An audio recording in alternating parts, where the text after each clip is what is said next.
Seahawks fans, wherever you may be. Welcome back for another edition of the Seahawks Playbook Podcast. Join your host, Bill Alvstad, and co-host, sports writer and football analyst Keith Myers, as we talk Seahawks football.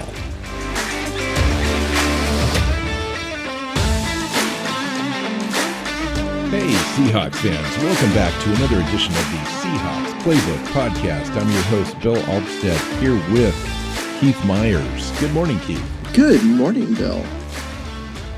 How are you? Oh, I am doing all right. I've had a weekend without the kids, and so got to go pick them up from my parents later today. But that means I'm as rested as I've been in months. I'm feeling pretty good. I had the weekend without the kid, too. He was in his bedroom the entire time, and I hardly ever saw him. So that's what happens when they get a little older. You just don't see him anymore. Teenagers do that. They mysteriously come out, though, right about 3 minutes before dinner's ready. It's like they have this keen sense of, like, asking what's for dinner, complaining if it's not exactly what they want, and then eating what they have anyway, and then quickly making it back to their bedroom again. So cool. Dude, we're at training camp. We're here. I know, it's like awesome that we're finally. Pete Carroll gave a press football. conference. Football. We've had the COVID tests. The Seahawks have made out pretty good on that. We'll talk about everything that we can talk about with training camp week this week, and then we'll have a few players that we want to check out in camp. We're really looking forward to. So should be a good, fun show this week. Training camp 2020. Here we are. A few things to report on for the most part. Will Dissly come in past his physical, Keith. That's awesome. Ruptured Achilles in October, past his physical. He's ready to go. Pete Carroll said they're going to hold him back a little bit, just because. But that's great news for the Seahawks, especially that tight end room. He had the ruptured patellar tendon in one leg 2 years ago. That led to a ruptured Achilles in the other leg last year, which is actually a very common pairing, that with that patellar tendon injury on one leg, the calf injury or an Achilles injury on the other leg is a very common secondary injury. But yeah, so he went down that road, but now he passed his physical, fully ready to go. Could go out and practice fully, but the coaches are going to be a little more cautious and hold him back a little bit. Not that he can't, but just they don't want him to get hurt again. They want to bring him along a little slowly and make sure that his strength and flexibility are where they need to be, so he doesn't get hurt again. Yeah, but great news. I mean, the guys worked so hard. Pete Carroll came out in his press conference, and I'll go over a few more things in a little bit. But he said of Dissly, had an incredible offseason, worked out in LA for 9 months, had a rigid schedule. He did not miss 1 minute of one day in 9 months. They'd never seen anything like it down there, and came in past his physical. He says we'll look after him, make sure he doesn't come along too fast. So cool. Pete was excited about him. Same thing can't quite be said for Rashad Penny, although we don't know yet. The team gave Rashad Penny permission to come into camp a couple days late, so he'll be in on Thursday. He's on the PUP list, physically unable to perform. But they've heard good things about Rashad Penny as far as working hard and being physically as close as he can at this point. I still think it's likely that he's probably 6 weeks away from the start of the season, 6 weeks on the PUP list, and then be able to be available midway through the year. Which actually isn't Colby Parkinson was on there as well. I was going to say that's not a bad plan for Penny, both for team or player. I mean, that's a pretty good running back room with Carson, Hyde, and Dallas already there. But, Carson and Hyde both have injury issues. So if you start with those three, I mean, that's a great, talented, deep room. And then if someone gets hurt along the way, you've got Penny ready to come in after week 6 and slide right into a rotation. Yeah, no, I think it's a good deal. Colby Parkinson, not quite ready, although It looks like he's going to be ready the first of the year, but the team could make decisions based on how the roster comes together, what they want to do with Colby. Depends on how quickly he can develop and get into the system for him. Daryl Taylor also, defensive end, Marcus Webb landed on that list as well. Daryl Taylor had surgery to repair a broken, fractured leg, non-displaced fracture, back in, I think it's January, Keith. That kept him out of the combine, and then also unable to start off camp right away. But they do expect him to be ready. Starting halfway through camp. Starting camp on the PUP list isn't a big deal. You can be taken off the PUP list at any moment. In past years, you see people start on the PUP list when camp starts, but by the time they take the field for the first practice, they've already been pulled off of the list and put back on the normal roster. So it's not really a thing. It's just, hey, if someone's banged up a little bit or, just anything, they'll start them on the PUP list just in case they have some sort of weird setback between now and when practices start. And, all that does is protect the team, because if that does happen, where a player does have some sort of setback, or they, trip and fall down some stairs, but they were already on the PUP list for something else, then they can stay there. And if you're on the PUP list from the beginning of camp all the way through to the end, then you can start the season on the PUP list. And that's a completely different PUP list. The regular season one is the one that requires you to miss 6 games and then get pulled off. The off-season PUP list, which is what they're dealing with right now, you can pull a player off that at any time. So there were a few few waves on the team this last week since we recorded. Brandon Jackson, defensive end, was waived. And then Emmanuel Ellerby, I know, and then he was brought back. Keith. Yeah. But, that was a cost-saving situation. So if he's coming back on a vet minimum deal with no guaranteed, that's fine. He's a camp body at this point. We'll see what happens. Josh Avery, defensive tackle, undrafted free agent, was waived with an injury designation earlier as well. Currently, Keith, no players on the COVID-19 list from the Seattle Seahawks. That's great news and kind of a testament to the kind of guys we've got on the team and the coaching staff to try to keep these guys safe remotely. So there's some accountability to the team there by not having anybody on the list. Now, obviously, COVID-19 can be as random as anything else in the world. And eventually, I don't think that, that list could get way out of whack as early as today. It just really depends on what's going on. But there were quite a few other players around the league that were tested. Not a whole bunch, a dozen or half a dozen, couple dozen. Gardner Minshew was on there. I noticed Coach Doug Peterson of the Eagles also tested positive. A number of other players as well. And then there's the opt-out stuff, Keith, which is really interesting. The Seahawks had guard Chance Warmack opt out of the season. And I noticed a kind of a trend on the opt-out list when you take a look at the entire league is that there's a bunch of big guys on there.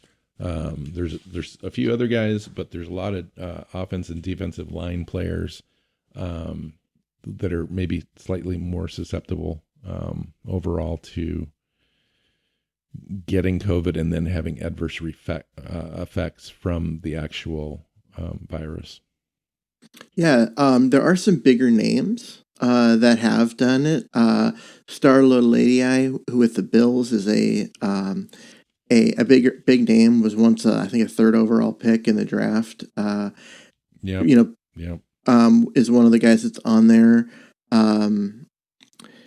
But overall, I mean, a lot of these guys are people that you look at and you're like, they're taking the guaranteed $150,000 because they can. For a lot of them, linebacker CJ Mosley is kind of a big one. Yeah, that was a big one. Devin Funches of the Green Bay Packers, I thought, will impact them a little bit. Yep. I think they were counting on him in a weak wide receiver group to begin with. Nate Solder, offensive tackle from the Giants, is kind of a big deal. Al Woods, Keith. Al Woods, defensive tackle, Jacksonville Jaguars. He was with the Seahawks last year. We were all kind of disappointed that he moved on in free agency. Turns out, maybe not, but turns out we may have not even had him regardless, which would have left Seattle right kind of where it's at in its defensive tackle room. The team with the most opt-outs is the New England Patriots. I find that and not only the most, but by the most by a long shot. I mean, they've got 8 players who have opted out, including so far, including safety Patrick Chung, linebacker Donta Hightower, wide receiver Marquis Blair. I mean, those are starters, and but they had 8 guys that have opted out, and I can't find another team on here with more than 3. Yeah. No, I think that it's, I think what they have another 24, 48 hours or something like that to get onto that list. It's difficult to say what kind of impact that's going to have overall. But every team is basically in the same boat. Now that really does impact New England. But they were going to have a tough season at it anyway. So maybe the players are kind of looking at that, and the team kind of gave them that option. But it sounds like everyone, as far as the coaches and the staffs of teams, are saying all the right things when talking about this, in that they're saying, listen, there's no pressure for these players.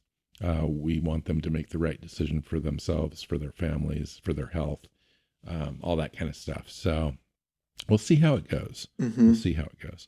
Well, what's interesting with this is that by opting out of the season, it's not like you can opt out of playing in games, but still have access to like team facilities and that kind of stuff. You're opting out, you're opting out. And so when this whole thing first came around, I was like, hey, this would be a great way for teams to expand their rosters, right? You got a guy like Colby Parkinson that broke his foot and might not be ready. He's going to be, what if he starts on the PUP list and all of that? They just don't want to worry about he's going to miss the year. Have him declare for the PUP or for this, get his $150,000 and start over next year and open up a roster spot. I'm like, that could be kind of a way to really manipulate the situation in a way that benefits the team. But it does not look like any team has had a similar thought. Like, they want their guys, they want all their guys. Like I said, the only one that you think might be trying to play that kind of game is the Patriots, because they have so many more people on the list than other teams. But then I look at the names on that list, and I don't think that's what they're doing. I wanted to get back to that Pete Carroll press conference a little bit. I mean, really, there's not a ton of news coming out of camp yet. The guys have gone through their testing protocol for their first 5 days. They've come through that. Now, I think testing goes to every other day since nobody's been affected. And they can start their meetings. They can start some of their on-field drills, no pads, just kind of basically advanced walkthroughs, if you will. But Pete Carroll had a press conference, came out and talked about Jamal Adams, loves his playing style. Kind of reminded him of the Troy Polamalu player that he had at USC. And of course, very successful with Pittsburgh, and Cam and Earl, and kind of a blend of all those guys, the aggressiveness, the attack mode. He said that John Schneider actually started the process of talking to the Jets back at the Combine. So that process was really a long process, and just really took off in the last week, but they'd been working that thing for quite a while. Quentin Dunbar, he basically said, hey, listen, it's out of our hands. And that was really all the comment that he provided with Dunbar. It's up to the league at this point. Marquis Blair, he talked about Marquis Blair and what kind of an opportunity that he would have now that Adams is on the team. And Carroll reiterated that he's going to give him a shot at the nickel spot.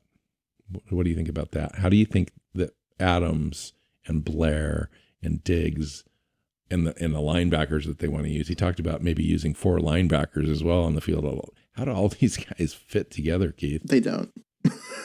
I mean, that's you can't get there. You can only play 11 guys on the field at a time, and some of them better be linemen, or you're going to get ran over. And so I see them moving guys around. You have ways to get a third safety on the field quite often, especially when one of them is Adams that can do anything that you want. You want him to. You can get an extra linebacker on the field if you bring in Irvin and have him rush the passer. But ultimately, there's only 11 guys on the field at a time. And it's great that the back seven is talented and deep, but that doesn't mean you can ignore the front four. Those guys are going to play too. And the team still needs a defensive tackle. So speaking of linebackers, Jordan Brooks, he talked about Jordan Brooks when he talked about playing all sorts of positions and stuff. He says he can play up to 3 spots. He's very versed at middle linebacker. He can play on the outside spots on both ends. But he said the obvious and clear path to starting is at will linebacker. And he said it just depends on how fast he can become comfortable. And that then indicated that KJ Wright is likely to move over to the strong side so that they can get their best 3 players, because he then came back and said it might enable us to use 4 linebackers at times with Irvin. Mm-hmm. So to me, that tells me that Wright might get the starting nod at the strong with Irvin coming in on passing downs. So we'll see. Yeah. I mean, they could be all interchangeable. I mean, it really depends. It could be scheme specific. It could be matchup specific, etc. Yeah. We'll see how it plays out. I have a very difficult time seeing the team carrying a $10 million or $10+ million cap hit for a guy who just got displaced out of his position and is moving to a position where they've got 2 other guys that can play it competently. Yeah, I know. That's it. I know that it's that saying that's unpopular and that people will throw a fit if it ever happens, and I will probably be one of them, because I'd be very disappointed to see KJ Wright not on this roster. But if he gets displaced out of his position, which is the will linebacker spot, by the rookie Jordan Brooks, and slides over to the strong side, well, guess what? Irvin's there, Barton's there. That's a position that, in past years they barely used because they went nickel so often. Obviously last year they used it a lot because they didn't have the cornerbacks to play the nickel. But you're in a situation where that's a position that most teams around the league and in the Seahawks in the past have not really used that much anymore, because they play the nickel so often that. And Adams gives them the ability to play nickel more often. Mm-hmm. So then you've really got the conflict. I mean, I think you really nailed it, because you're paying a guy a lot of money to basically be a duplicate. But at the same time, so there's probably a couple things that come into play here. Your defensive line may or may not be set. And Wright is on the last year of his contract. He played well last year, and there may be a little bit of sentiment on the team that they just kind of want to take care of him. And this is the last run for him, and they're going to go with the best lineup they can, even if that means keeping a young guy off the field like Barton, or keeping a guy like Irvin off the field on early downs to come in and save him to be a pass rush specialist. I don't know. I mean, I don't know what the plan is, but that seems like that's it. Yeah, I mean, I look at all this, and a lot of it's going to depend on KJ. If he is okay accepting a smaller role and, is still the leader he's always been, and a guy that being out there helps him make other people better. Well, I mean, is KJ better than Irvin, or is Irvin better than KJ at the linebacker spot? That's the question, Keith, because that's who's going to get the starting nod. I don't see. Here's the thing: is when we last saw the two of them together, KJ was the better player, and that was not even like questionable.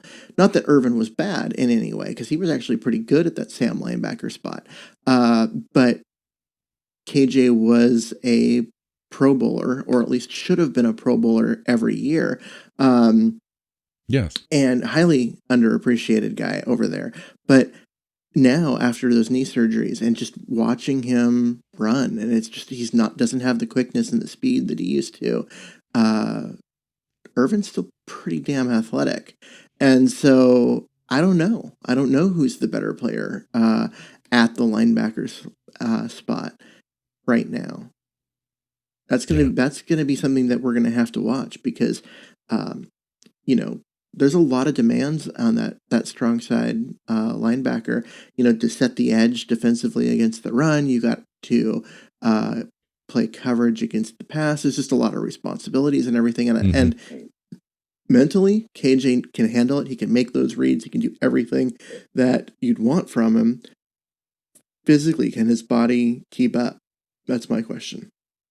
I mean, is Jordan Brooks obviously, I would think that he'd be a more physical player, able to set the edge better right now in his career, even though he's a rookie, than KJ Wright could right now. I mean, do you want KJ Wright out there on the edge? I'm not exactly sure that you do. So that's why I think KJ and Irvin kind of split that spot, really, in the end, because KJ is going to be really good in certain situations, and Irvin as well. So, but unfortunately, they're both probably the best out there, in the later downs, because KJ is great in coverage. He could probably blitz pretty well, although they haven't used him in that role very often. And then Irvin's, a dynamic pass rush guy. So I don't know. It depends. I think KJ comes off the field on passing downs, honestly, and they put a guy like Marquis Blair out there as the in a dime situation or whatever. I don't know. It's confounding to me. Like you said, there's a big, huge cap number out there for KJ Wright, and not enough positions on the field, and so it'll be interesting to see how that plays out. Moving on. Carroll talked about the wide receiver group, Antonio Brown, Josh Gordon. Question came up. He pretty much dismissed the Brown situation, kind of handed it back to John Schneider and said Schneider was all over it, early in the process, but we'll see what happens down the road. And then with Gordon, they said they're very open to having Gordon back on the team. We'll see what happens. So it sounds like Gordon, if he becomes reinstated, is probably going to be a Seahawk. Yeah, if he gets reinstated,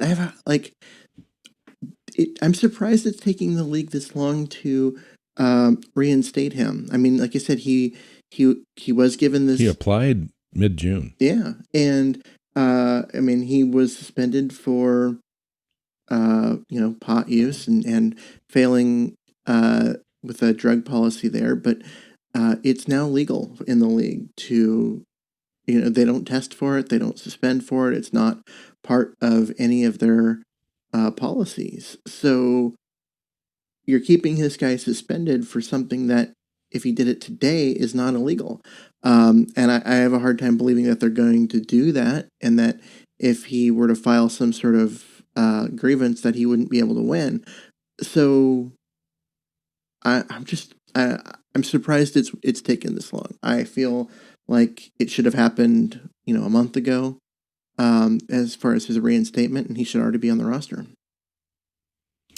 So this week, the NFL came out with its top 100 list, and we almost made it to the very, very, very top with Russell Wilson, but he landed at number 2 behind Lamar Jackson. Patrick Mahomes ended up at number 4.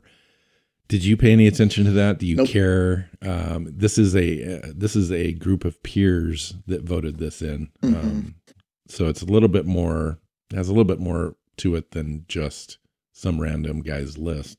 I thought that it was nice to see Wilson clear up there, though, recognized, and clearly He could have easily been number one, and nobody would have said anything as well. Well, I like that those three guys are in the top four. They all belong there. I think that, Jackson was the MVP last year, so giving him the one spot I think makes a lot of sense. But at the same time, I think he's the least polished of the three, and therefore the guy that, he's going to have the more ups. He's a great runner. Yeah, he's going to have more ups and downs. Amazing. Yeah, he's going to have more ups and downs this year. Honestly, I would have put Mahomes 1, Wilson 2. I think you're right. Jackson at 4, given those 3 slots. But you know the what? Number 3 guy was the defensive guy. I can't remember his name right off the top of my head. The best defensive guy in the league. Aaron Donald. Yeah. I mean, that makes sense too. I mean, he's a guy that absolutely belongs in the he's top a game 5. wrecker. He's he changes games himself, even as a defensive lineman, the way that and that's why he's on the list. Very few defensive players ever do. So I don't have any problem with those guys being there. I would have liked to seen Deshawn Watson, quarterback from Houston, up in that top 5 range. I think he really absolutely belongs up there. I think he belongs in the top 10. Yeah. Okay. Yeah. I mean, to me, he would have been 5th, but just in that same range. And I think that kind of rounds it out. I mean, they've done a reasonable job as far as putting those guys there. I'm sure there are people all over the country that are freaking out that Wilson ended up above Mahomes, and that could be just one vote. Somebody forgot to put, somebody from the some people from the Broncos didn't vote for Mahomes because he's in division. And it was they're all right there. When you're talking about top 5 players in the NFL, there's not a lot separating those guys. So nope. So I'm good with all of that. Honestly, though, I don't care. I don't follow this stuff. It's an off-season story that's used to keep the NFL in the headlines, get people fired up, get people complaining and mad online, and that's all it is. So there. Yeah. So Keith and I, for our main segment today, we kind of wanted to talk about a few of the players that we are most excited to see in training camp coming up this next few weeks. And so we've got a couple on offense, a couple on defense. And why don't you go ahead first? It seems like I usually start off these lists, and it'd be nice for you to kind of get this thing going. Do you want to start offense or defense? Either one. There's a lot of players to choose from.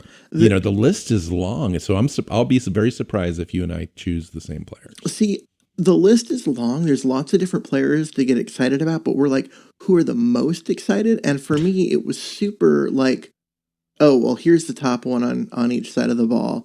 And then for the second one, I'm like, okay, it's not, I mean, now I've got a list, but if I get too low on the list, then I'm going to have to like argue why they belong there. If we always choose Russell Wilson, or if we always choose DK Metcalf or whatever. I know it's boring, isn't it? It doesn't make for good. So I went in a little bit different direction other than one guy. Yeah. One guy, I went with the obvious. So yeah, I mean, the obvious one, like the first name is Adams. The safety that he's on my list. They just acquired. The do everything guy.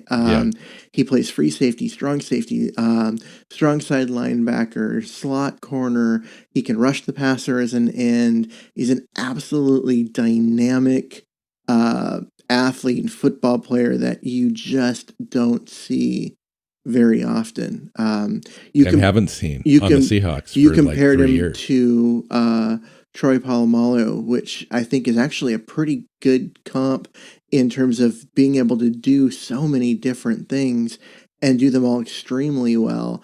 I think he's faster and a harder hitter, but at the same time, like we'll see how good he is if he's better in coverage, which will be really hard to do.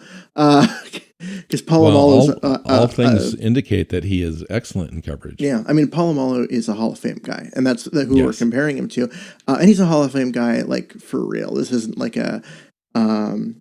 A special player. It's not a Jerome Bettis situation where he's just a popular guy that happened to be above average for a long time and got in. No, this is a guy who is truly special, and Adams is in that same mold. He's a very special player. He's a very special athlete amongst his peers, which are all special athletes, if you know what I mean.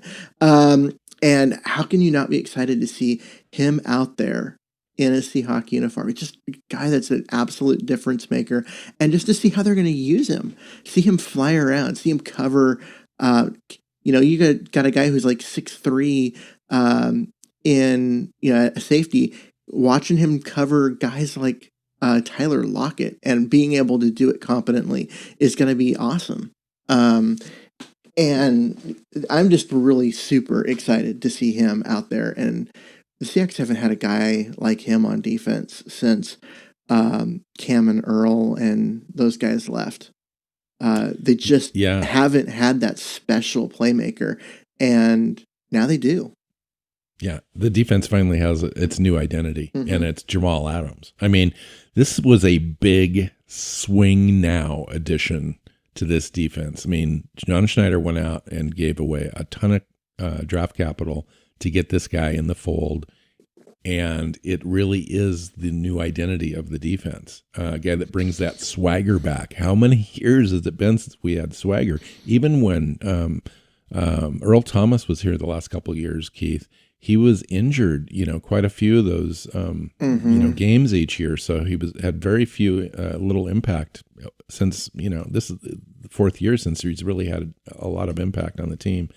And so to have that back on the team, I think is huge. One of the big things in the off season when we talked, 1st of February or so, we said, what does this team really need to do in the off season to get better? And we both said team speed, and we need to get the swagger. We need that, the big hitting, the tone setting kind of thing back on defense. And this really does it in spades. But you're right. How will he fit in to the scheme? Where will they play him a lot? Will they move him around as much as the Jets did, or will he have a home base more in this defense at strong safety, and he's closer to the box more often than dropping back into the last third of the field? Do they do? Does he play in the nickel or the dime at all? In the covering the slot receiver? Do they run a cover 2 or cover 3 more this year? More man-to-man coverage. He allows you to do so many different things with the defense. It'd be very interesting to see if they kind of schematically change the defense just a little bit in order to accommodate his skill set and allow him and his presence to make everyone else better. Like, to me, I'm really excited for Marquis Blair and Trey Flowers with this new defensive look potential, because Trey Flowers, I think, lacked the trust on the back end in order to be able to really devote his full attention to his job. And I think he's a great cover guy, man to man. And if they can allow him to play man coverage a little bit more, that will help him. That will help him also, I think, help turn the ball over. And Diggs back there, kind of a turnover machine. I think Diggs had 5 games at the Seahawks last year and generated 5 turnovers. I think he had 3 interceptions and 2 forced fumbles or something like that. It was kind of crazy, right? Mm-hmm. And then Blair, we just haven't seen Blair yet.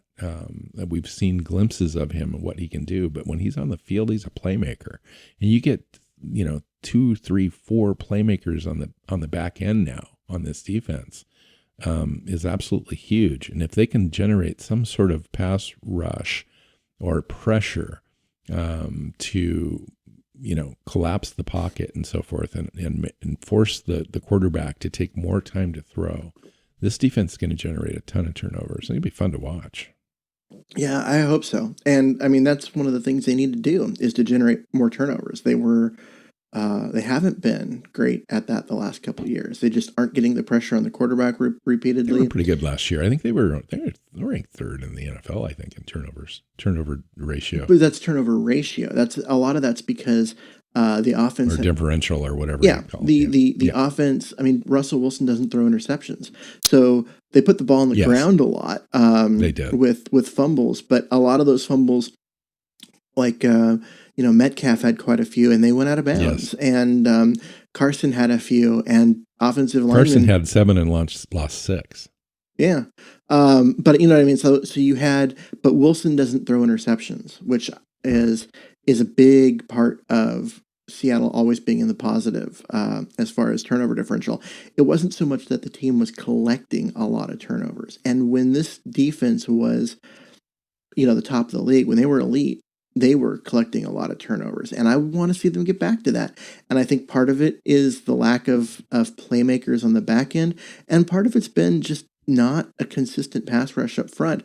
Their quarterbacks are getting too comfortable. They're getting able to set their feet and throw on time and all those things. And the team needs to do a better job of not letting that happen, making him throw off balance and off platform, so the throws are a little more inaccurate and the defenders can go get them. So it's a combination of both. And I know that the back end is so much better. Can the front end do its job? And if it can, then we're going to see a lot more turnovers this year. So I'll stay on the defensive side. I'll give you my player. Here's a guy that's not going to be on your list. I'm just going to say it right now. But I'm thinking, the more I thought about it, though, the more I not only want to see him play, I think he's going to get an opportunity.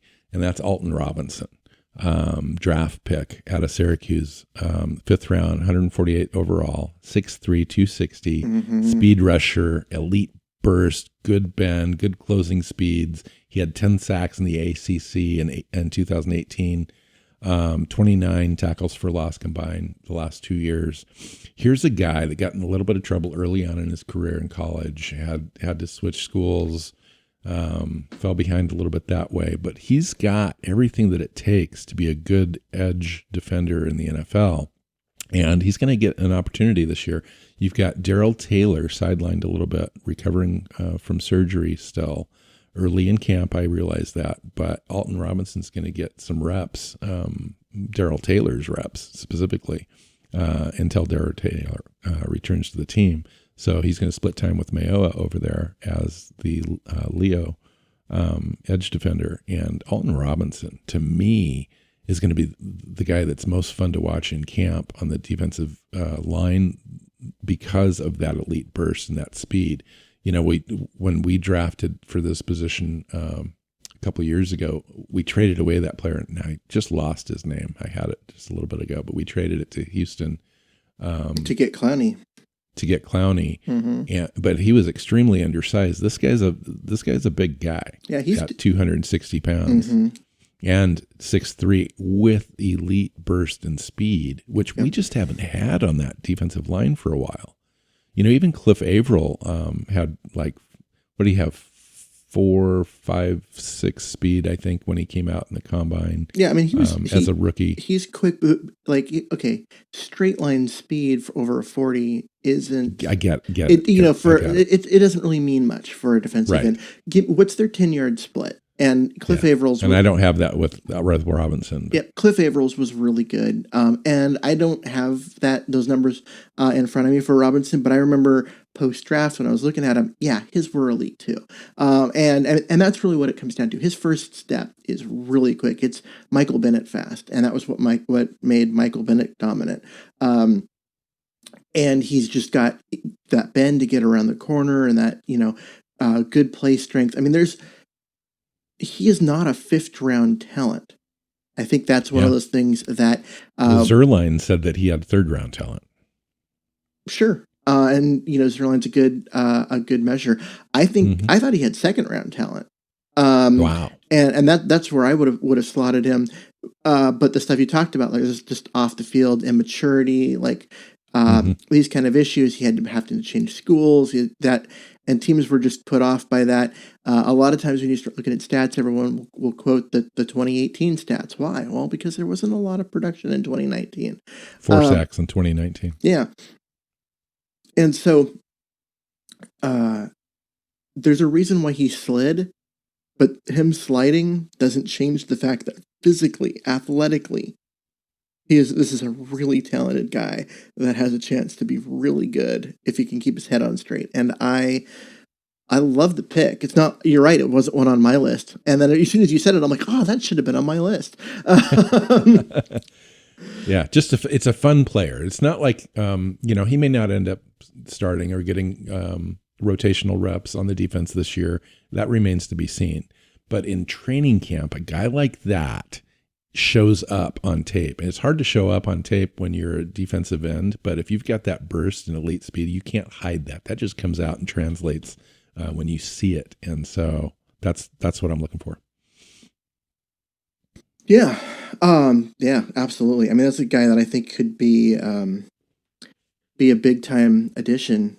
And we'll see. I mean, rookies tend to, especially rookie defensive linemen tend to disappoint and all that kind of stuff. But, I know. But I got my fingers crossed this year, Keith, see. because we need them. Yeah. We need those guys to kind of show up this year. And boy, if he shows up and Taylor shows up and Irvin and Mayowa can be effective, this defense could be underrated, a little bit. It could be pretty good. I mean, the back seven is great.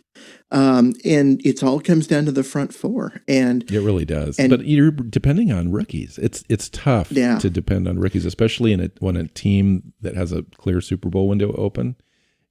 You're asking for trouble. Mm-hmm. But if it turns out, then it's all good. So who's on your list, Keith? So I also went with a rookie, and that would be Jordan Brooks. Back over there on the defensive side, because his speed and is something that we haven't had come onto the roster at the linebacker spot since Bobby Wagner was drafted in 2012. And we're talking about a guy who with elite speed at linebacker. Pete Carroll said they're going to play him at the will, which means he's going to be on the field a lot. That's the old KJ Wright role. My guess is that he's going to see some time there. He's also going to see time at the Sam, and he's going to get to move around a little bit. But this guy hits hard. He goes downfield. He meets running backs, at the line of scrimmage in the hole, and doesn't miss tackles. And he's just really fast. And to have him and Bobby on the field at the same time at the will and the Mike, the middle linebacker spot for Bobby, that's going to be fun. That's going to be, if the defensive line can keep those two guys clean, they're going to be up, at the line of scrimmage, making play after play after play. And you watch film on Jordan Brooks, right? Yeah, he just is amazing with his in his movement. I mean, he is a very athletic sideline to sideline type guy that can just have a tremendous impact with his team speed, with his speed alone, and then his diagnosing.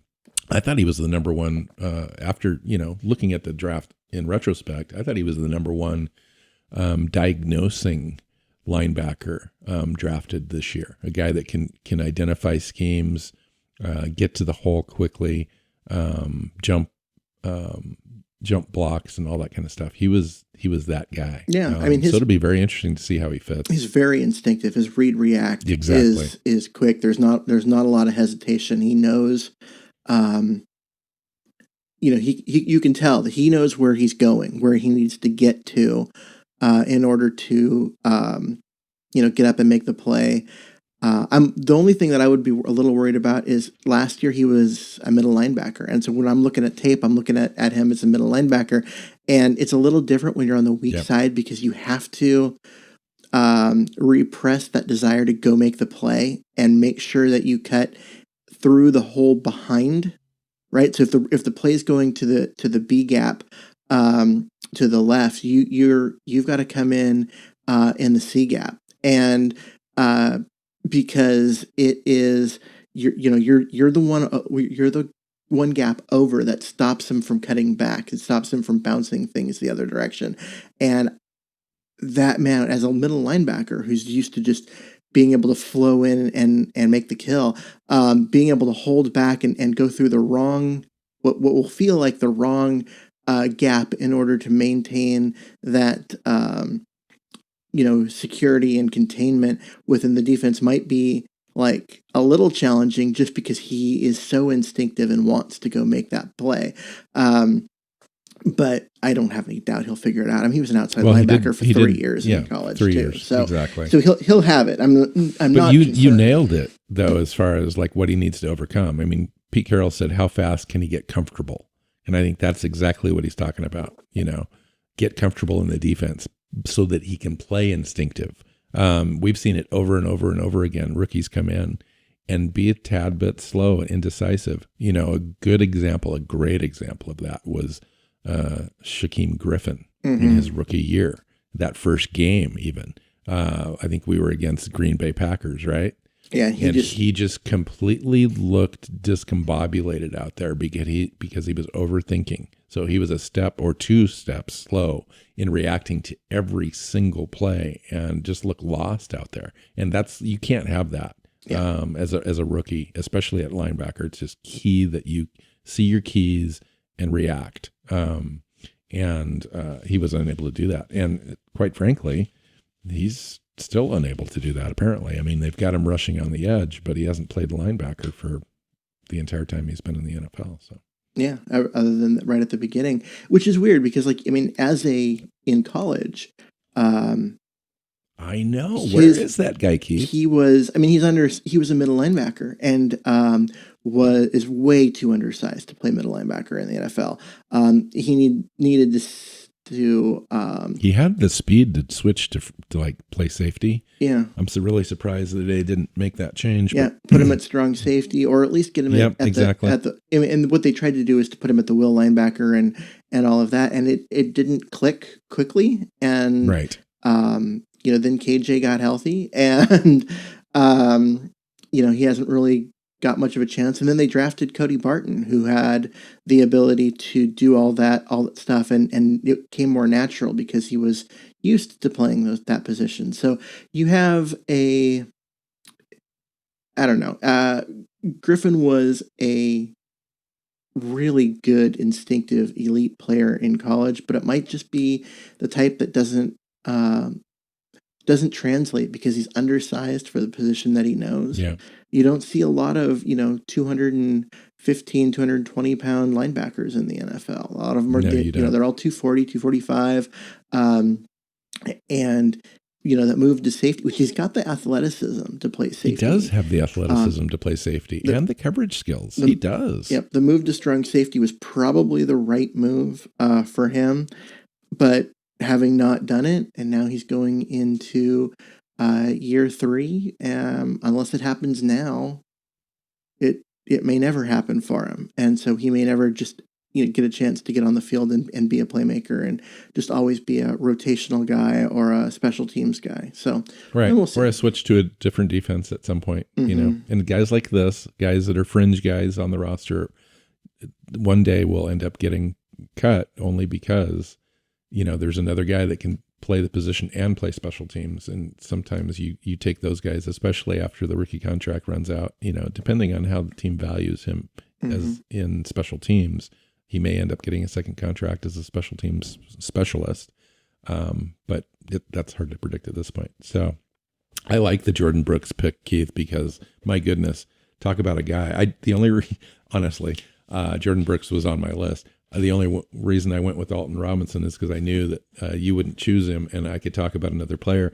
But Jordan Brooks was definitely the guy because, him and Jamal Adams are probably the 2 most exciting additions to this defense in the offseason. I mean, at the time when Jordan Brooks was drafted, Keith, I think we were all disappointed, A, that it wasn't a left tackle of the future, or B, wasn't one of those, edge rushers that were at the top of the draft. And we were all kind of like, what is going on? We drafted a linebacker, who's got questionable coverage skills, all that kind of crap that you heard everyone else talking about at the time. And then as time has evolved since that pick, we've come to realize that actually this is a really decent pick going forward. Although it's hard to question John Schneider, after this much time with the team and all the draft picks and so forth. As far as draft value when they draft picks and so forth. They drafted Penny in the first round. They drafted Collier in the first round, who clearly probably is more of a run defending defensive end type that maybe could have been had a little later, or a similar player a little later. And then Jordan Brooks in the first round as a linebacker. How do you look at the value of picks, where they're picked, all that stuff? Does it matter as long as they're a starter and a contributor at a high level? For example, linebacker in the first round. You don't see that very often. When you do, they're elite. So is Jordan Brooks elite? The thing is, you don't see that very often when they do, they're elite. But that's also when you're talking about guys that are in the middle of the first round. You're not talking about guys at 30. Right? That's true. And you get down that far in the draft, and it's best player available. I think what they looked at is, in this particular situation, was they were looking at when leading up to the draft. Let me just kind of preference all this. Leading up to the draft, you and I talked about how we didn't see them spending draft capital or free agency money on linebacker, because you've got your three starters set up with, Bobby, KJ, and Barton there. And so it was like, okay, well, you need some rotational depth and maybe someone to develop and that kind of stuff. And then they went out and spent big on linebacker, using their first pick.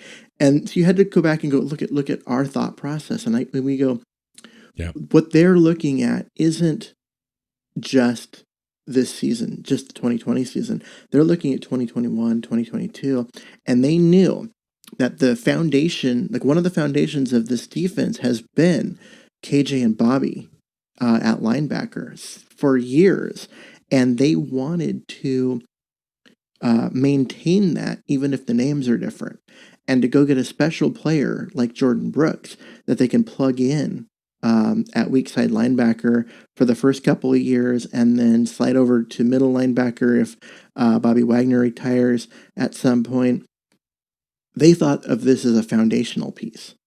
And did they need a cornerback more? Yes. Did they need, at the time, a safety more? Probably. Do they need defensive linemen all across the line?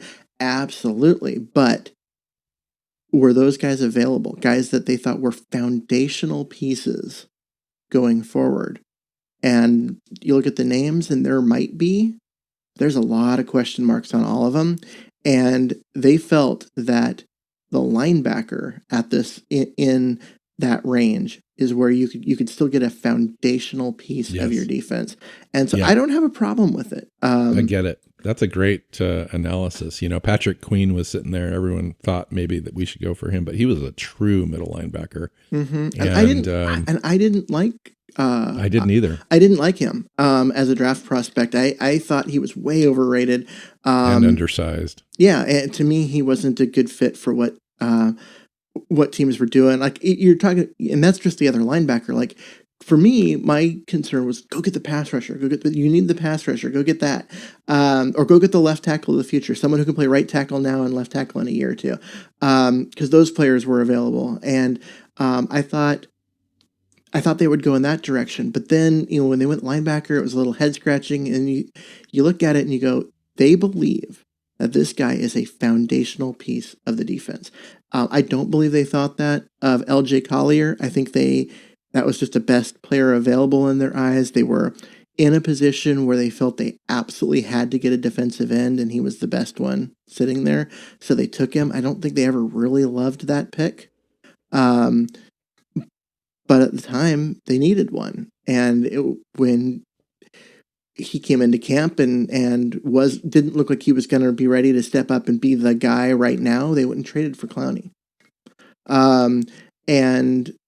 With Penny, they knew they needed a running back that they could depend on, because if you look at the year before when they were bringing Marshawn Lynch out of retirement in order to try and make the playoffs and do something in the playoffs,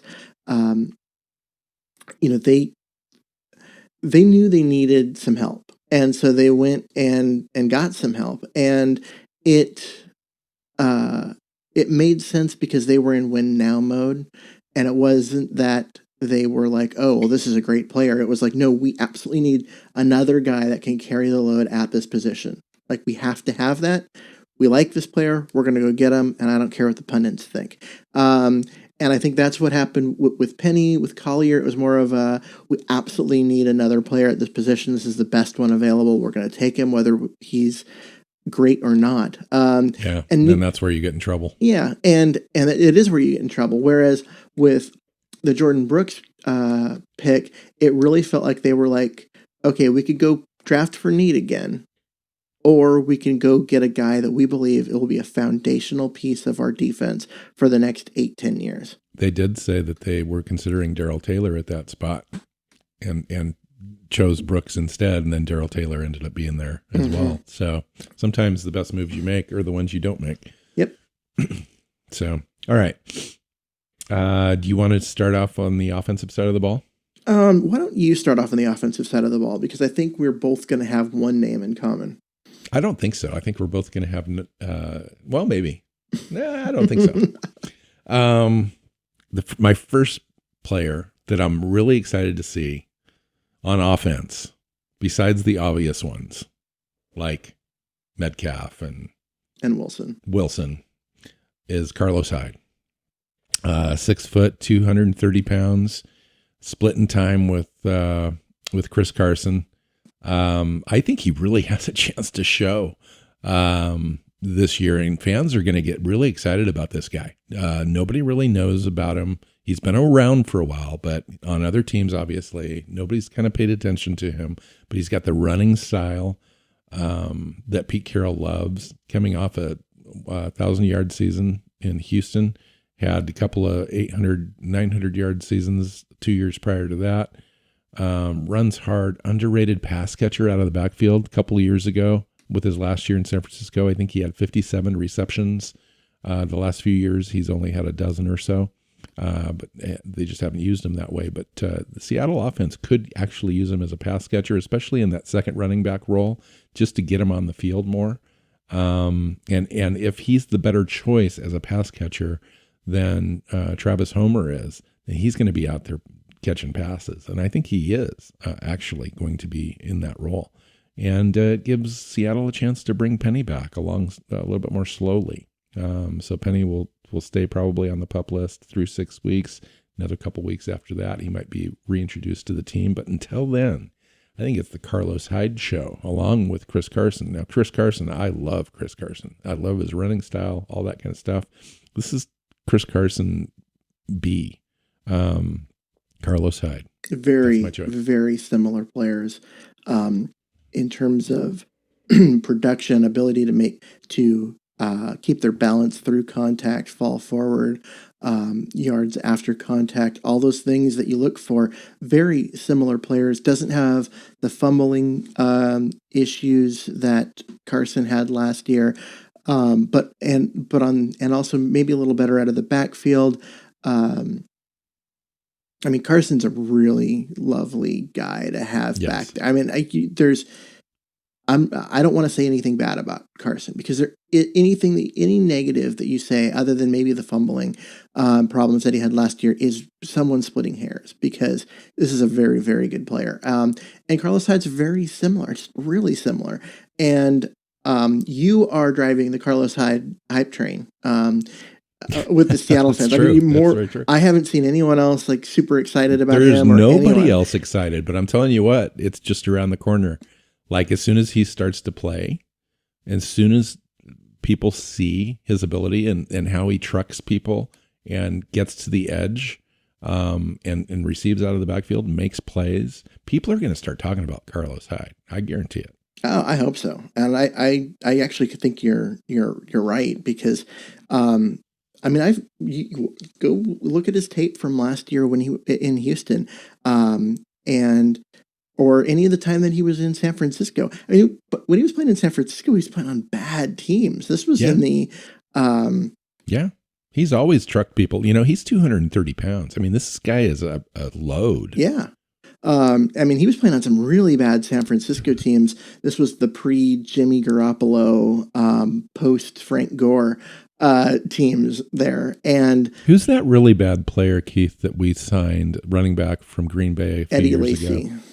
Eddie Lacy. So this guy is like Eddie Lacy without the bad weight in his prime. You know what I mean? Because he's that player. He's a guy that can make plays. He gets separation. He has yards after contact. One of the top players in the NFL at that. And unlike Lacy, is coming from a team that ran a zone blocking scheme similar to Seattle's. So he comes in with knowledge of how to make the reads and what he's expected to do within the running scheme. And so it was a great pickup. The big drawback on him has always been durability. He gets hurt a lot. He misses time a lot. If that sounds like Chris Carson, it's because they're very similar players in a lot of ways. And so they needed another guy. They got another guy. I just think that he's a great fit. And hopefully the team has one or the other available for every game. And they're never in a situation where both are out, unless Penny's back. Because if they have one or the other available, this is going to be a good running team. Yeah. And so in that same exact note, one of the guys that I'm excited about that's on my list on offense is DJ Dallas, the rookie running back. You're on the DJ Dallas hype train. I am on the DJ Dallas hype train. Yes, sir. Because for me, it was a case of he was not on my radar. He was not a guy that I was looking at as a Seahawk target or anything. And then they draft him and I had to go back and look and I'm like, what did I miss? And the truth is I missed a lot. And going back and looking at his tape, this is a guy that can excel in the NFL in that same role. Runs hard, breaks tackles, great balance, good vision, balance through contact, isn't going to make, just leave people in the dust as far as with moves. No one's going to mistake him for a Barry Sanders type, but very physical runner who always gets positive yards, lots of yards after contact, very much in the Chris Carson kind of mold that way, but also competent out of the backfield and able to do the third down role, pretty good at blitz pickup in college. And so I just think former high school wide receiver. Yep.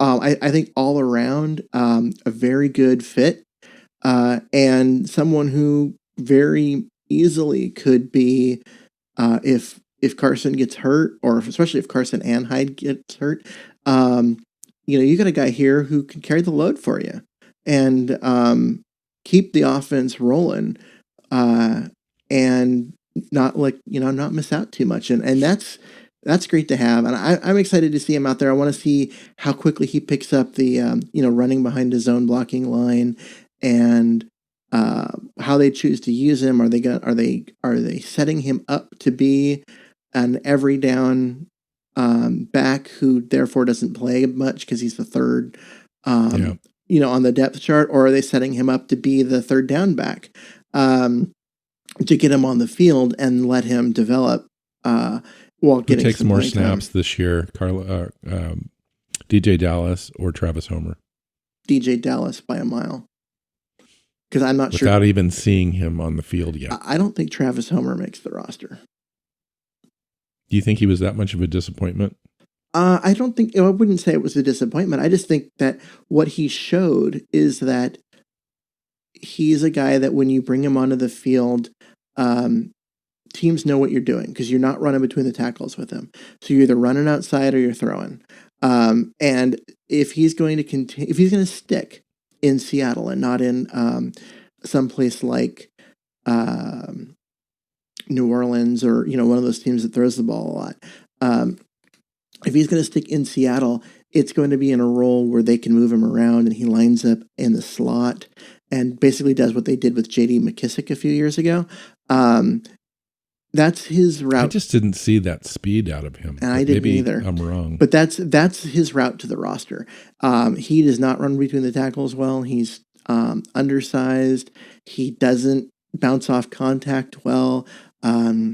He gets the yards that are blocked for him, and that's it. I think he stays on the roster until Penny comes back, and then decisions will need to be made. Yeah, we'll see. I still think that DJ Dallas takes all of his snaps away. Interesting. So what happens to DJ Dallas when Penny comes back and Carson and Hyde are still healthy? So then the Seahawks have 4 competent running backs at the position. I think Pete Carroll throws a party and everyone gets COVID. No, but well, they sure ran out of options in December of last year. Yeah. So to have options and that into November this year and December, maybe they put Dallas on the roster. He's on the roster, but maybe he doesn't suit up for a few Sundays, now and again. Or Penny, they bring Penny along really slow, and Penny's just available, in the playoff push. When was the last time that Hyde or Carson finished a season? Yeah, I know. Yeah. I mean, those guys are good for, 12 to 14 games, but there's going to be 2 games where those guys don't suit up. Yeah, I would say 10. I was going to say 10 to 12. Maybe 14's more accurate. I'm less generous as far as that goes. But yeah, I mean, Carson was very durable last year, except for the hip until he wasn't. But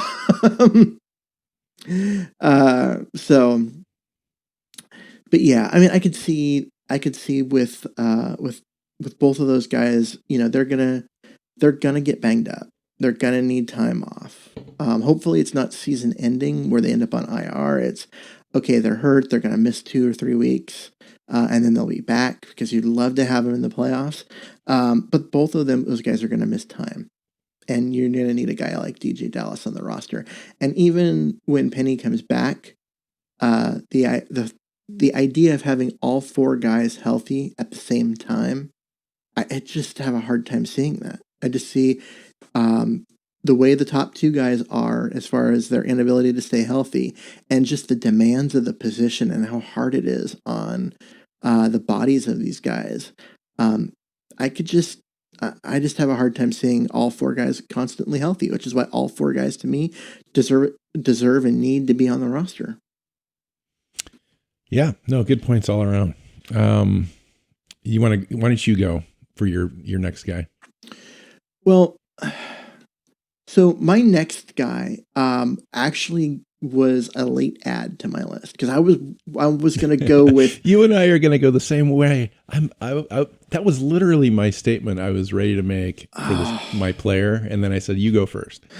Go ahead. Because the player on my list until about 10 minutes before the show this morning was DK Metcalf. I'm super excited to see what he does in his second year and just really have him take off. But then I was looking over the news and the headlines and to see Will Disley. Oh, geez, So this is what I meant. We were going to have the same players. To see Will Disley passed his physical and is going to be available on day 1 of training camp. That had me excited. I am super ready. You and I read that exactly the same way. I did exactly the same thing. I have DK Metcalf ready to go. And then yesterday that news came out and I switched my pick to Will Disley because exactly for the same reason. Yeah. I mean, what's not to get excited now? Obviously, I'm excited about DK Metcalf. I'm excited about Wilson. Those guys are going to perform. I want to see them. I'm excited. But Will Disley, man, a guy that works that hard to get back to what he needs to do to help the team and to be there not only for himself but for the group of guys that he's going to battle with. I just have a ton of respect for that, and I only wish Will Disley the best of health and to make it through the year. But man, if he's good for 16 games or 14 or whatever it is, he's going to have a huge impact on this offense. He is. Look at, over 2 seasons, 2 very shortened seasons because of 2 catastrophic injuries that ended both of them. But in the time that he was healthy and out there, he was such an impact player, way more than he showed that he would be his college tape compared to his pro tape is like you're watching two different players. Yeah, he has 31 receptions, 418 yards, 6 TDs, and 87.1 grade from Pro Football Focus. Yeah, I mean, this is a very, very good player. Yeah, he's a Pro Bowl level player if he's healthy for all 16 games. Yeah, and to get him back when, coming back from a second catastrophic injury, to get him back healthy, ready to go day one, so he's going to get all the prep time, all of the all the reps, a chance to be brought along slow, so they're not risking secondary injury and all of that, but still be available at the beginning to go out there and be one of the best blocking tight ends in the NFL, but then also a receiving threat that teams have to account for. There's no downside. I mean, just to get him back is super exciting. I want to see how well he's moving around. I mean, is he back but not back? You know what I mean? Where he's healthy enough to practice, but he still doesn't have that mobility that or maybe the strength in his leg isn't there, or that, you know what I mean? So there's like those kind of concerns where it's like, okay, I don't think he would have passed his physical if his strength wasn't there. Agreed. But I'm just saying, like, when you're coming back from these catastrophic injuries, sometimes you're good enough, just not quite right. You're healthy enough to practice and play, but the explosiveness is gone. And it takes time. Like, go look at Richard Sherman coming back from his Achilles injury, his first year in San Francisco. The first 6-8 games, I totally agree. He looked kind of ordinary, and it was like, oh man, I hope we haven't seen the end of elite Richard Sherman, because he was so special when he was in Seattle. And then down the stretch in that same year, he came on and began looking more and more like Richard Sherman, and really started to look like the special guy that we knew. It just took extra time, even though he was healthy, playing out there on the field, doing everything. He just wasn't the same in the beginning, and it took some time. Right. And so I'm excited to see where Will Dissly's at. I want to see, is he at physically where he thinks he is, or is he still a few weeks away, and it's just going to take playing and time and doing drills and everything to get back to where he was. But I really want to see him back to where he was, because he was such a good guy there before his injuries. Yeah, it's exciting. I mean, when you take a look at the tight end group, to have Olsen there and Dissly at the top, that's a nice tandem. I mean, that's one of the best tandems in the NFL, really. Just rock solid, not like premier, but just solid guys that are going to give you, 40 or 50 catches for 600 yards and 4 to 6, 7 TDs. Both those guys. Both can block. Will Dissly's going to be a much better blocker than Olsen. But Olsen's a good blocker. He's a good blocker, but he's a get in the way kind of a guy. Well, Dissly's a guy that can drive guys out of the way. True. Will Dissly, coming out of college, his best attribute as far as his ability to make an impact on the field as a pro appeared to be his pass blocking ability, because he could line up and actually be a right tackle. The same way that Zach Miller used to be in Seattle years ago. And his ability to because of a blitz call and moving people that way, if he had to take on a defensive end one-on-one on the outside, he could do it and do it successfully. And that was something that the team hadn't had since Miller, his ankle injury basically forced him into retirement. And to get that, to have that, to be, to have that, that asset again was like awesome. And then he came on and he started showing in practice that he was way more than that. And then to come in the games he was just a significantly better athlete in the pros than he ever showed on his tape in college. And has a chance to be a special player. But a guy who his blocking is elite. It is high end. And I think we start talking stats, and everyone's like, "Oh, all these touchdowns, and all of that, and the offense does better, with him out there." And when he's out there and he's in line, that George Fant thing didn't have to happen. So we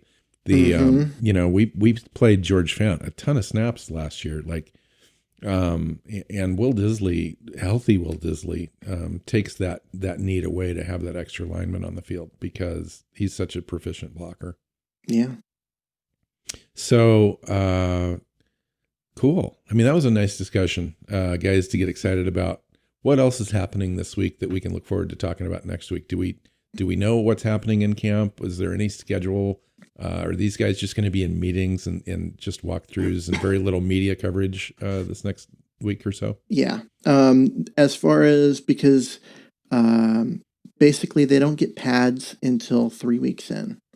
I do know that they're going to have scrimmages that are live streamed from CenturyLink on the 22nd and the 26th. There's 2 of them this year. Usually there's one. And it's not from CenturyLink. It's just from practice. No? Oh, okay. I thought it was going to be from the actual... I said usually. Okay. Usually it's but it's live streamed. It's the mock game. It's kind of the thing there. But this year they're moving them to CenturyLink Field. They're basically going to be the preseason, but they're scrimmages, offense versus defense. Do you know for fans and for us if they're doing any live streaming from practice at all this year? I haven't heard, and I am. It's not like it was a great feed to begin with, but it's better than nothing. Yeah, and that's a great way to put it. I mean, it was never great. I did like when it was Tony Ventrella wandering around and I agree. and doing stuff. When they when they switched to the format, it was last year, the year before. It's like 4 people sitting in chairs on a panel under a tarp, and they don't move. They just sit there. They sit there, and then there should be a camera out around, doing stuff, and then the 4 of them are just talking about what they see and all of that. It's a format that doesn't work as well as I think they want it to. If you're going to be showing training camp, show the practices, show the workouts, show the drills. I don't need analysts talking over things, and we don't need to see the talking heads. That's not why we're tuning in. We're tuning in to see the players. If you had a really dynamic beat reporter kind of guy that really knew the team and the personnel and what he was looking at, the guy could walk around and diagnose stuff and tell people what he's seeing and how it fits and why they're doing what they're doing and why it makes sense and, calling out that sort of stuff. It would be so compelling that they wouldn't switch to that. Back to that panel shot, they'd just be following the guy around on the field the whole time, and I think they really do need to get back to that. It's just good for the team, for the players, for the fans to have a guy like that with a lot of knowledge walking around. Now, I don't want to slam the coverage because, like I said, coverage is better than nothing. But when you're sitting idle looking at people talking at a panel, there's no difference between that and then just being in a studio somewhere. They might not even be there. And then there's just tons of topics that have nothing to do with camp and or non-football related type stuff. And camp is camp. I mean, folks have been looking forward to football news and watching the players and trying to figure out how everything fits for months. And then you get to the event and then you don't talk about camp or the players or watch the players on the field. It's kind of disappointing. That's all. I'm with you. I'm with you on that. And so we'll see what happens. And no matter what, I mean, the practices aren't going to be open this year. There's no buses to the facility and sitting on the berm, and that's super disappointing, but it's also highly predictable. I mean, it's COVID season, so everyone's got to be safe, and I get that, but I am going to miss actually getting a chance to see the players play and charting how quarterbacks do and watching coverage and that kind of stuff. Plus, you've got guys in the coaching staff that are really good teachers that are fun to watch. Ken Norton Jr. was always my favorite coach to watch when he was here as a linebackers coach, because just watching him teach was fun. I mean, just the way he would get, pull someone into it. He'd pull someone aside and he'd, talk about footwork. Or you could see where he's getting his hands and he's rotating his shoulders, and he's just like excited about it. And you're like, oh yeah, that's right. This guy was like, a Pro Bowler and really knows his craft, and now he's teaching it to someone. Chris Richard was the same way with the defensive backs. Like, just getting a chance to watch him teach was kind of special. And just to be able to have that and to go watch. I like last year, watching Mike Solari teach on the offensive line was fun. And after years of Tom Cable's nonsense, to actually have someone truly teaching and not just yelling at guys for making mistakes, was kind of a breath of fresh air, and was really fun to watch. So I'm going to miss that. That's something that I'm really going to miss with camp. But it's COVID season. We'll wait till next year and we'll get to watch. It is what it is. We're all in the same boat. We're all going through this whole thing together. So we'll make the best of it, and we always will. Mm-hmm. All right. So we'll come back next week and share what we know, talk about all the things that are going on, and we'll make stuff up too when we don't have anything real to talk about. We'll come up with some special category segment, and we'll just spew our stuff, and hopefully you stick with us. I'm just kidding. So find Keith on Twitter at Myers NFL. I'm at NW Seahawk. The show is at Hawks Playbook. Seahawksplaybook.com is your place to find all of the archive shows. You can subscribe and listen to new shows as they come up every week as well. And find us on your favorite app as well. We're also on YouTube now. So go to YouTube, search Seahawks Playbook Podcast, and subscribe to our YouTube channel as well. Just another way that you can find us, and share us to everyone you know as well, other Seahawks fans out there. So until next time, Keith, go Hawks. Seahawks Playbook Podcast listeners, thanks for joining us for another edition of the show. You can find us on Twitter. Bill is at NW Seahawk, Keith is at Myers NFL, and the show is at Hawks Playbook. You can listen and subscribe to the show at SeahawksPlaybook.com.